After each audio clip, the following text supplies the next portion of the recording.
Hello friends, কেমন আছো তোমরা সবাই? আশা করি সবাই ভালো আছো। আজকের আমি কিন্তু একটু বেশিই ভালো আছি, কারণটা তোমরা দেখেই বুঝতে পারছো।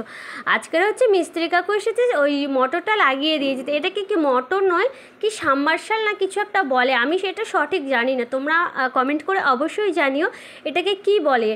তো যাই হোক, কাকুরা এসে কাকুদের মতন কাকুরা কাজ করছে, এগুলো লাগানোর কাজ করছে।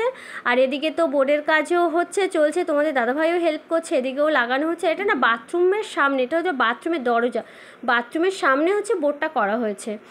আর মানে আজকের আমি এতটা হ্যাপি আমি সত্যি বলে বোঝাতে পারবো না। মানে সত্যি নিজের জিনিসের না একটা আলাদাই শান্তি থাকে। তো এখানে ওটা লাগানো হয়ে গেছে, তারপরে এখানে জল ছাড়া স্টার্ট করে দিয়েছে।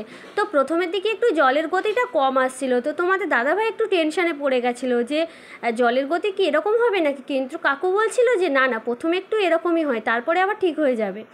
তারপরে কিছুক্ষণ দেওয়ার পর জলের গতি আস্তে আস্তে বেড়েই চলেছে। কিন্তু সত্যি আমার এতটা হ্যাপি লাগছিল যে আমি বলে বোঝাতেই পারবো না। তখন মনে হচ্ছিল কখন এই কাজগুলো কমপ্লিট হবে আর কখন আমি একটু স্নান করব এখানে। তো তারপরে আমি তাড়াতাড়ি করে সব বালতি টালতি যা ছিল সব ধুয়ে মেজে রেডি করে নিয়েছি, যে জলগুলো ভরে নেবো, কারণ এই মুহূর্তে তো লাইন করা কমপ্লিট হয়নি, তাই জন্য ট্যাঙ্কিতে জল ভরতেও পারবো না। তাই জন্য যা যা ছিল গামলি বালতি সব ধুয়ে মেজে, মানে এতটাই খুশি যে সব তাড়াতাড়ি হয়ে গেছে। জল পড়ার সাথে সাথে আমার বেসিন টেসিন